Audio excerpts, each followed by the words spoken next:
तो शुरुआत हम कर रहे हैं टीडीएस और साथ ही साथ पढ़ेंगे टीसीएस। लेकिन हम बात कर रहे हैं टीडीएस के बारे में। नंबर वन, टीडीएस का फुल फॉर्म होता है टैक्स। टी फॉर टैक्स हो गया, थोड़ा दूर कर देते हैं। डिडक्शन, थोड़ा दूर कर देते हैं। एट सोर्स, यानी टैक्स डिडक्शन एट सोर्स मतलब टैक्स काटा जाएगा जहां पर आपकी अर्निंग होगी। क्या मतलब बताते हैं। सरकार ने बोला देख भाई, लोग पैसा कमा रहे हैं तो इनकम हो रही है, उस इनकम के ऊपर उनको टैक्स देना पड़ेगा। बट सरकार का कहना है कि पब्लिक हमारी इंडिया का ईमानदार नहीं है। जहां हाथ पर मारना होता मार लेते हैं, पैसा जिसका मारना है मार लेते हैं। सरकार का तो ऐसे मार लेगा। इसलिए सरकार ने बोला यार इनको पकड़ना बड़ा मुश्किल है, इतनी जनसंख्या है कि हर एक व्यक्ति को इनकम टैक्स दे, इनकम टैक्स दे, इनकम टैक्स दे, बड़ा मुश्किल कहना है। तो उन्होंने एक आविष्कार किया या लाया टीडीएस को। इसमें क्या कहा कि जो पेमेंट करेगा, जो पेमेंट करने वाला है, उसी को कह दिया कि भाई जब तू पे करेगा तो उसको पूरी पैसे मत देना, उसका टैक्स काट करके रख लेना और टैक्स मुझे जमा कराना। उसी को टीडीएस कहते हैं। जैसे मान लीजिए कंपनी है एबीसी लिमिटेड, ये किराए पर है, रेंट पर है, और महीने का रेंट 1 लाख रुपए किराए भरती है। जैसे मेरा IIM कोचिंग किराए पे है, और मान लीजिए कि 1 लाख रुपए पर मंथ का किराया हम लोग मकान देते हैं। इसका मतलब है कि मकान मालिक की इनकम हो गई 1 लाख गुना 12 लाख रुपए। हमारे जैसे ऐसे कितने लोग भाई ऑफिस बना रखे हैं, सभी उन्हीं का मकान है। कितना इनकम हो जाएगा। अब ये इनकम किसका हुआ, मकान मालिक का। मेरा खर्चा हो गया। तो सरकार कहना है कि देख भाई, इनकम तो उसका हुआ, मकान मालिक का हुआ। मकान मालिक को उस इनकम के ऊपर टैक्स देना होगा। बट मकान मालिक हो गया चौड़ा, नहीं दे रहे, क्या कर लोगे। सरकार भी क्या कर लेगी, सरकार बदलती रहती है। कहते यार बड़ा टेंशन है, पब्लिक से लूझना बड़ा मुश्किल काम है। इसीलिए एबीसी को कह दिया कि भाई देख, 1 लाख पर मंथ जब तुम दे रहे हो, इसमें से 10,000 रुपये मत देना। क्यों नहीं देना भाई, यही टैक्स है, ये टैक्स है, मत देना। तो बाकी जो बचा 90,000 रुपया, उसको पे कर दो, नेट पे ये कर दो, ऐसे। और वो मना किया तो कि नहीं नहीं, तुम क्यों काट रहे हो, तुम तो भैया 10, हमें तो 1 लाख चाहिए, पूरा तुमने काटा क्यों 10,000 रुपया। तो ये नियम है, अगर ऐसा नहीं करेंगे तो इसको, इसके ऊपर गाज गिरेगी। यानी 10,000 रुपये जो पेमेंट है, इसे देना पड़ेगा सरकार को। तो मतलब 1 लाख रुपया मकान मालिक को, और फिर बाद में भी 10,000 रुपया सरकार को। तो क्योंकि सरकार इससे पूछेगी कि तुमने 10,000 रुपये क्यों नहीं टैक्स काटा। इसलिए नियम सरकार की बना दी गई, जब भी आप किसी को पे करोगे तो आपको टैक्स काट करके देना है। ये मैं एग्जांपल रेंट का लिया। ऐसे हर जगह पेमेंट करते हैं। कुछ सामान खरीदते हैं वहां पे कर देते हैं, कोई कमीशन पे कर देते हैं, कुछ पे कर देते हैं, किसी को सर्विस लिया उसको पे कर देते हैं, कंप्यूटर खराब हो गया उसको पेमेंट कर, उसको उसका उसको पैसा देना है। हर जगह रिपेयरिंग करा है उसको पेमेंट करनी है। पेमेंट पेमेंट पेमेंट पेमेंट, कितनी पेमेंट करते हैं हम लोग कंपनी के अंदर बैठ करके, घर में पेमेंट करते हैं। बट घर में तो पेमेंट पीरियड्स नहीं काटते हैं, लेकिन कंपनी में अगर बैठे हैं तो हमें हर चीज के ऊपर टैक्स काटना पड़ता है। उसी टैक्स काट को जो काटते हैं उसको बोलते हैं टीडीएस। यानी ये हमारा है टीडीएस। अच्छा, इसका मतलब ये हो गया कि एबीसी लिमिटेड के पैसा गया जेब से 90,000 रुपये, तो 10,000 तो बच गया। तो 10,000 क्या इसका फायदा हो गया, नहीं नहीं नहीं, 10,000 रुपये सरकार को देना है, टू गवर्नमेंट। सरकार के पास जाएगी ये 10,000 रुपया। इसका मतलब है कि 90,000 रुपये मिल गया मकान मालिक को, टू ओनर जिसका मकान है। और ये देखिएगा, जो 10,000 रुपये है ये रह गया सरकार के पास चला गया। और ये दोनों जिम्मेदारी एबीसी की है। यानी एबीसी मकान मालिक को पे करेगा 90,000, और एबीसी 10,000 पे करेगी सरकार को। तो सरकार के पास टैक्स के रूप में कम से कम 10,000 पहुंच गया। अब ये भाग ले, जहां भागना है भाग ले, क्योंकि टैक्स तो आ ही गया इसके पास। तो इस तरीके से एक सिस्टम बनाया सरकार ने कि जो भी पे करेगी कंपनी, पे करेगी किसी को भी पे करेगी, कुछ भी पे करेगी, तो उसके ऊपर एक टैक्स भी काटना है। और काट करके वो टैक्स की रकम सरकार को देना है, और बाकी बैलेंस अमाउंट उस व्यक्ति को देना है जिसका ये पैसा है। ठीक, तो यहाँ पढ़ने वाले यही हैं कि ये जो टैक्स काटने के जो नियम कानून है, ये जो टैक्स काटने के जो नियम कानून है, क्या ये 10,000 काटने का है, 10% काटने का है, या कुछ और नियम है, यही हम पढ़ने वाले हैं। तो नियम इतना आसान नहीं है। ये नियम जो पढ़ने रहे हैं टीडीएस का, 1 महीना चलने वाला है, लगभग 1 मंथ। तो 1 महीने तक यही पढ़ते रहेंगे किस चीज के ऊपर कितना टैक्स काटना है, कैसे जमा कराना है, क्या करना है, नहीं करना। और हर एक कंपनी के अंदर ये टीडीएस का नियम लागू होगा ही होगा, क्योंकि पेमेंट हर को करना है। घुसते के साथ कंपनी पेमेंट करनी पड़ती है, रेंट है, ये है, वो है। तो अकाउंटेंट को अच्छे तरीके से सोच समझ करके टैक्स काटना पड़ता है और पे करना पड़ता है। अगर गलती कर दिया तो भुगताना अकाउंटेंट को पड़ता है। मान लीजिए कि 1 लाख रुपए किराया था और आपको पता ही नहीं है कि 10,000 काटना है टीडीएस, आपने पूरी 1 लाख पे कर दिया, तो क्या सोच रहे हो कि आपसे गलती हो गई ना? गलती कोई माफ नहीं होता है। 10,000 रुपये आपको अपने जेब से भरना है, सरकार को देना है, क्योंकि कंपनी नहीं मानेगी कि गलती आपसे हो गई। आपको रखा किस लिए? इसलिए तो रखा है। ठीक, इसे ध्यान रखिएगा कि टीडीएस बहुत खतरनाक चीज है। इसलिए जब भी आप पे करें, सोच समझ कर पे करें कि टैक्स काटना है कि नहीं काटना है। तो ये टैक्स काटने की जो सिस्टम है, इसके अंदर सरकार ने कई नियम बनाए हैं। उस नियम को बोलते हैं सेक्शन, धारा। और टीडीएस जो हम पढ़ रहे हैं, इस टीडीएस जो नियम कानून बनाया जाता है, इसका नाम है इनकम टैक्स एक्ट 1961। 1961 में एक बनाई गई नियम है, इनकम टैक्स का अधिनियम। उसी के अंतर्गत कई चीजें हम पढ़ने वाले हैं। और ये हर साल चेंज होता है, एवरी ईयर चेंज होता है। ऐसा नहीं है कि इस साल हमने पढ़ लिया, रट्टा मार लिया, यही हर साल जिंदगी भर काम देगा, बिल्कुल नहीं। आपको 10-20% चेंज होता रहेगा हर साल। तो आपने अपडेट करना। कैसे करना, अपडेट बताते हैं। क्या करना है हर साल आपको, कि आपको गूगल पे जाना है, और जाने के बाद पहले गूगल पे जाना आपको, और आपको लिखना है टीडीएस रेट। आपको ऐसा लिखना है टीडीएस रेट्स। और फॉर फाइनेंशियल ईयर 25-26। ऐसा क्यों? देखिए, हम लोग अभी बैठे हैं दिसंबर 2025 में। इसका अर्थ यह हुआ कि हम लोग का साल स्टार्ट है, जैसे अभी दिसंबर 2025 है। इसका मतलब है जो साल चल रहा है, फाइनेंशियल बोलते हैं उसको, ये चल रहा है 25-26। इसका क्या मतलब है कि इस साल हमारा 1/4/2025 से स्टार्ट हुआ है, और एंड होगा 31 मार्च 2026 को। तो अप्रैल से स्टार्ट होकर के मार्च तक ये साल खत्म होने वाला है। इसलिए हम इसको बोलते हैं 25-26, क्योंकि 25 भी है और 26 भी है। ठीक है, तो इस 25-26 के अंतर्गत हम अभी बैठे हुए हैं। तो इस साल के नियम पढ़ने वाले हैं 25-26 का। इसीलिए गूगल पे जब सर्च करेंगे तो आप लिखेंगे TDS rates for financial year 25-26। अगले साल जब आप पढ़ के निकल जाओगे, जॉब करोगे, उस टाइम पे आपको फिर नया अपडेट करना पड़ेगा। तो आपको लिखना है TDS rate for financial year 26-27। ऐसे 27-28-28-29 जिंदगी भर बीमारी हो गई, आपको अपडेट रखना है। इसके बाद आपको नीचे कोई भी चार्ट आपको दिख रहा है, उसको आपको क्लिक कर लीजिए। लेकिन बेहतर है कि इसमें टैक्स गुरु ढूंढिए। टैक्स गुरु अगर मिल गया तो अच्छी बात है, अगर नहीं तो यहाँ पर भी लिख सकते हैं टैक्स गुरु। तो टैक्स गुरु के नाम से अपने आप आ जाएगा। ये वेबसाइट है बेसिकली, थोड़ा विश्वास रखते हैं इस वजह से, हालांकि इसमें भी गलतियां बहुत सारे हैं, लेकिन ठीक है, आप इसको क्लिक कर सकते हैं।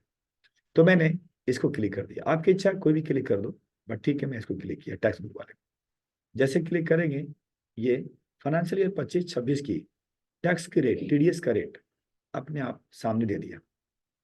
आप देख सकते हैं यहाँ पर सेक्शन सेक्शन सेक्शन, बहुत सारे सेक्शन आपको देखने को मिलेगा, ऊपर से लेकर नीचे तक। हम डिस्कस करने वाले हैं इन्हीं के बारे में, पूरा नहीं, लेकिन जो काम लायक है वो सब करेंगे हम लोग। चलिए, तो पहला कॉलम के अंदर आपका बनता है सेक्शन। दूसरे कॉलम लिखा है कि नेचर ऑफ पेमेंट, कि किस लिए आपको क्या होने वाला है, मतलब किस पेमेंट के ऊपर टैक्स काटने वाला है, इन्हीं के बारे में यहाँ पढ़ने वाले हैं। फिर उसकी लिमिट क्या रहेगी और रेट क्या रहेगा। तो हम सबसे पहले पढ़ने वाले हैं यहाँ पर सैलरी, यहाँ पर। ठीक है, यहाँ पर देखिएगा,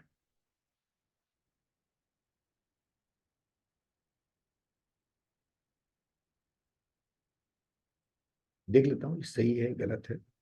उस दिन से अलग अलग जो आपने पढ़ाया। ये रेट थोड़ा ठीक नहीं है, मतलब इसमें भी हमें ढूंढने पड़ेंगे चार्ट बढ़िया।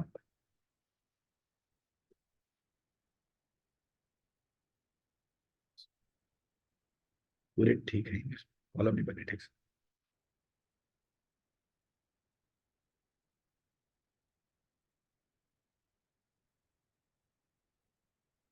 ये ठीक है, इसको देखते हैं। वही सेम है, टीडीएस सेक्शन है आपकी, नेचर ऑफ पेमेंट है, लिमिट है, इंडिविजुअल है, अदर से ऐसे। चलिए कोई बात नहीं, हम सेक्शन 192 की बात करेंगे, पहला सेक्शन की बात करेंगे यहाँ पे। तो चलिए हम शुरुआत करते हैं आज।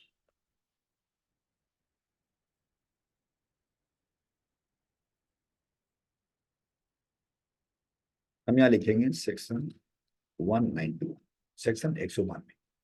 ये कहता है कि किसी को अगर सैलरी दोगे तो उसके ऊपर टीडीएस कैसे काटना है, इन्हीं के बारे में पढ़ने वाले।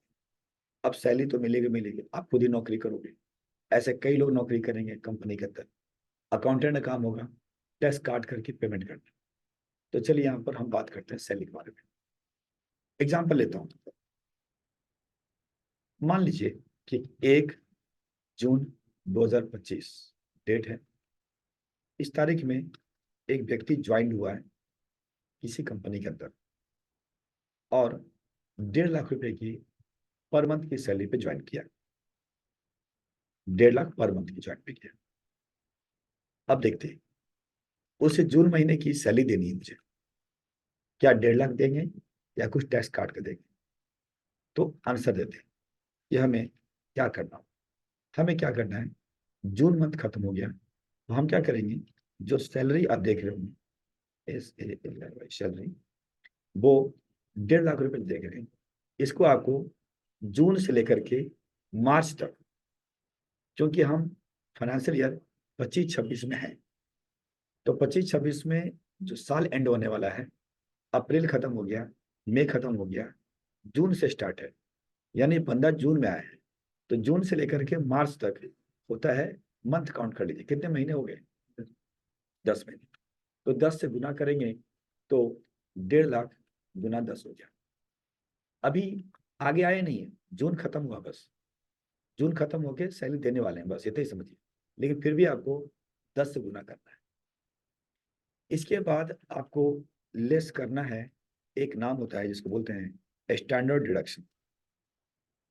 डिडक्शन सरकार उसे कहती है कि 75,000 रुपये आप माइनस कर लो। हम इसे 15 लाख में से 75,000 रुपये हम घटा दें। ये हो गया आपका टैक्सेबल सैलरी,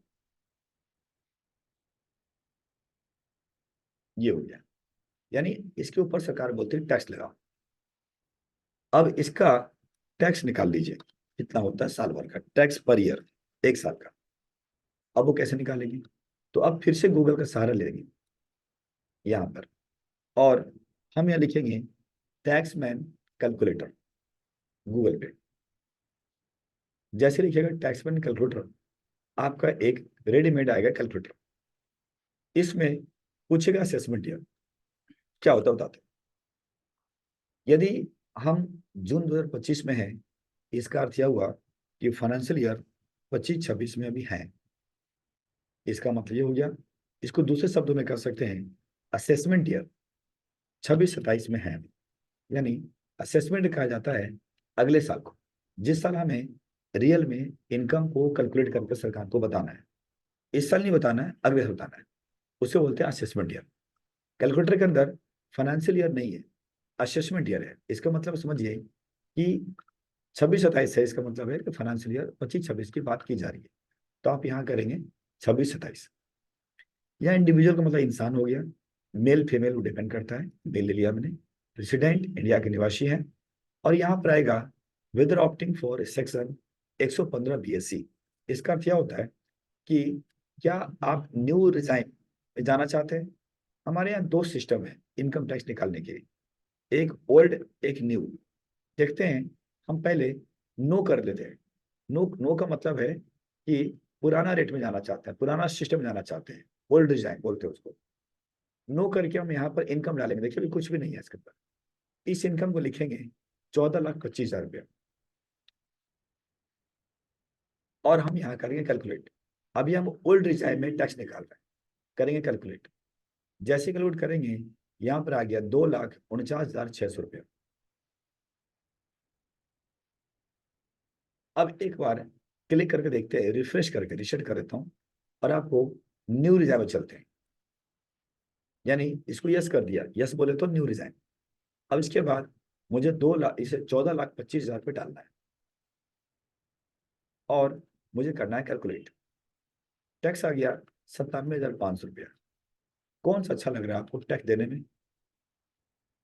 नीचे वाला, है ना। इसका अर्थ यह हुआ कि हमें पुराने रिजाइम में नहीं रहना है, हमें न्यू रिजाइम पे टैक्स निकालना है, क्योंकि मेरे लिए सबसे कम टैक्स यही आ रहा है। तो मैं यहाँ पर 97,500 रुपये लिख देता हूँ। ठीक, सब कुछ रेडीमेड है, कोई टेंशन लेने की जरूरत नहीं। साल भर का टैक्स बन गया भाई, बट हमें तो साल भर करना नहीं है, हमें तो जून महीने का देखना है। तो इसका मतलब है हमें टैक्स पर मंथ हमें निकालना है। तो पर मंथ निकालने के लिए मालूम है कि 97,500 को डिवाइड कितना से करना है? 10 महीने से, क्योंकि हमने इनकम 10 मंथ का निकाला इस वजह से, तो 10 से कर दिया। इसका अर्थ है 97,500 रुपया टैक्स आ गया पर मंथ। यही कराएगा टीडीएस, पर मंथ हमें काटना है 9750 रुपया। इसका अर्थ है कि उसको पैसे कितने देने हैं? In hand, salary in hand कितना देना है। तो 1.5 लाख की सैलरी थी, इसमें से माइनस कर दिया 9750। अब घटा दीजिए, यही उसके चेक बनाने हैं मुझे। यानी उसको चेक बनेगा या अकाउंट में जाएगा 1,40,250 रुपया, और ये जो हमेशा कट के मिला करेगी सर। हमेशा कट के मिला करेगी। और 9750 जिसको पेमेंट जाएगा, वो जाएगा टू गवर्नमेंट, सरकार को जाएगा 9750। और ये किसको जाएगा? टू एम्प्लाई, जो एम्प्लाई है उनको पेमेंट करेगा 1,40,250। ठीक है, तो ये सिंपल सा मेथड होता है सैलरी पे टीडीएस निकालने के लिए। कुछ समझ में आया? फिर बताते हैं। इसी मंथ में कोई व्यक्ति ज्वाइन किया है, उस मंथ से लेकर के आपको मार्च एंड तक काउंट करिए कितना महीना होता है, उस तरह लिख दीजिए, सैलरी गुना कर दीजिए, 75,000 घटा दें, टैक्स और सैलरी आ गई। इसको आप टैक्स निकालिए, इसके ऊपर न्यू पुराना चेक कर लो, नया ही फायदा ज्यादा होगा। चेक करके टैक्स वन पे ये निकल गया 97,500। जितने मंथ का निकाला है इनकम, उतने मंथ से डिवाइड कर दो, तो पर मंथ का टैक्स आ गया। जो सैलरी देने वाले थे 1.5 लाख रुपया, उनमें से ये अमाउंट को माइनस कर दीजिए, एम्प्लॉय को दे दीजिए, चेक बना दीजिए, और बाकी जो पेमेंट है वो सरकार को दे दीजिए। कंपनी की तरफ से दोनों पैसा निकल गया, 1.5 लाख निकला, देखो मिला जुला कर। बट इन नियम है, ऐसा करना होगा। अगर आप ऐसा नहीं करेंगे तो ये पैसे सरकार को अलग से देने पड़ेंगे कंपनी को। क्यों देगा ऐसा? क्लियर? क्या मैं करने को दूं एक बार? कर सकते हैं? दिखाऊंगा नहीं, लेकिन वापस पक्का। चलो कॉपी निकाल। सर एक बार ये मुझे कुछ बताना, 75 अब दिक्कत आने लगी। नहीं ये 75,000 फिक्स है अच्छा हमेशा हमेशा, अमीर हो गरीब हो कम हो ज्यादा हो, ये 75,000 की हर टैक्स। हर उसमें सेक्शन में। हर सेक्शन नहीं, 192 सैलरी के बारे में बात कर, ठीक है, इसमें जरूरत नहीं। चलिए आइए देखते हैं। कोई नहीं, यहाँ देखते। सैलरी महीने की कितनी है? 2 लाख रुपए। मार्च एंड तक जाने के लिए कितना से गुना करना पड़ेगा? हाँ, 9 मंथ। 9 मंथ। तो 2 लाख गुना 9 करेंगे। अब लेस करेंगे हम लोग स्टैंडर्ड डिडक्शन, एसटीडी डिडक्शन कितना करेंगे? 75,000 करेंगे। ठीक, तो हो जाएगा 18 लाख माइनस का 75,000 हो गया। ये हो गया टैक्सेबल सैलरी। 17,25,000 के ऊपर न्यू रिजीम में ही फायदा होगा ज्यादा, मुझे लग रहा है। ओल्ड में तो शायद ज्यादा आना चाहिए, देख लेते हैं एक बार। 17,25 ओल्ड तो भर भर के आ रहा है। तो न्यू ठीक है। हम सभी लगा सकते हैं। हाँ जी, मेरे पास। आपके जिसमें फायदा लुढ़क जाओ। कितनी बार चेंज कर सकते कितनी बार भी बताओ। 150-800 तो सबसे कम यही है, हैं? हैं? ठीक है 150-60 150-800 ठीक है। तो 150-800 का टैक्स बन गया, 150-800 का टैक्स आ गया, यानी टैक्स पर ईयर ये बन गया आपका 150-800, सॉरी 1 साल का है ना, बट हमें टीडीएस काटना है पर मंथ का, तो पर मंथ करने के लिए दिस डिवाइड बाई 9 करेंगे, ये आ गया राउंड फिगर में कर लीजिए, तो 16,756 टीडीएस आ गया। अब इन हैंड कितना देंगे, तो मालूम है आपको देना कितना है, 2 लाख रुपए, तो 2 लाख रुपए में से आप घटा दो 16,756 रुपए, तो ये पर मंथ का आपको देना होगा 8,183,244। ठीक है, चलिए अब थोड़ा बढ़ाते हैं आगे, हो सकता कोई परेशानी किसी को, ठीक है आप सुनिए। अब हो सकता है सैलरी बढ़ भी जाए, घटने का तो थोड़ा सा कम ही सवाल है, कोरोना छोड़ दीजिए, कोरोना काल में घटा था, नॉर्मल तो बढ़ता ही है। मान के चलिए दिसंबर में सैलरी इसकी बढ़ गई, दिसंबर बढ़ गई, तो अगर नहीं बढ़ी तो जून में यही काटा, जुलाई में यही काटेंगे टीडीएस सेम अमाउंट से, अगस्त में सेम, सितंबर सेम, जब तक नहीं बढ़ेगा तब तक काटते रहो सेम, ठीक। लेकिन सैलरी बढ़ गई, तो बढ़ गई तो देखते हैं, 1 दिसंबर 2025 में सैलरी बढ़ गई, 1.5 लाख के बजाय 1,80,000 हो गया। सोचिए इनकम बढ़ा है तो टैक्स भी तो बढ़ेगा, तो अब हमें रिकैलकुलेट करना पड़ेगा दिसंबर में देने से पहले। वो कैसे, हमें करना क्या है कि जो पहले 1.5 लाख रुपए पे बात हुई थी वो जून में दिया, जुलाई दिया, अगस्त दिया, सितंबर दिया, अक्टूबर दिया, नवंबर दिया, यानी हमने 6 महीने ऐसे दिया रफ्तार से, 1.5 लाख मल्टीप्लाई 6 करके दिया। अब जो हम देने वाले हैं आगे वो 1,80,000 देने वाले हैं, कब तक, दिसंबर देंगे, जनवरी देंगे, फरवरी देंगे और मार्च देंगे, यानी 5 महीना, है ना, 4 महीने ज्यादा हो गया, 4 महीना हो गया, अच्छा दिसंबर जनवरी फरवरी मार्च 4 महीना, तो 1,80,000 करके 4 मंथ में देने वाले हैं, तो टोटल इनकम हो गई इतना, लेस करेंगे डिडक्शंस, वो तो एक बार होना ही होना है, तो वो हम कर लेते हैं माइनस, जो कि 75,000 एक बार, तो 10 माइनस में करेंगे 75,000, ये हो गया टैक्सेबल सैलरी, क्लियर। अब इस पे हम निकालेंगे टैक्स पर ईयर का, न्यू पुराना दोनों देख लेते हैं जोड़ के, हमें करना क्या है, एक बार लगाते हैं पुराना, 15,45,000 में, और आगे 287,040, और फिर नया कर लेते हैं,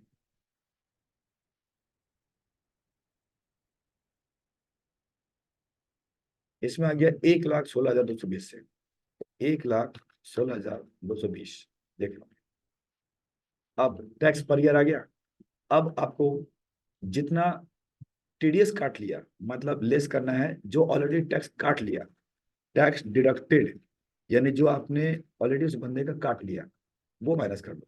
काटा कितना था भाई पहले, 9,750 करके लगातार 6 महीने, 6 महीने आपने काटते चले गए, यही किया ना आपने, तो उसको आप माइनस कर लो, यानी 58,500 रुपये पहले काट लिया, मतलब साल में 1,16,220 होता है, इसमें से ये आपने काट लिया, तो बैलेंस आपको काटना है, टैक्स काटना है, कब तक, दिसंबर, जनवरी, फरवरी और मार्च, तो मतलब टीडीएस पर मंथ अब कितना हो गया, तो इसको अगले 4 मंथ से डिवाइड कर दीजिए, तो अब आप 1,430 रुपये काटेंगे, इन हैंड कितना होगा, तो आपकी सैलरी 1,80,000 देने वाले हैं, इसमें से ये मैनेज कर लीजिए, तो ये हो गया इन हैंड।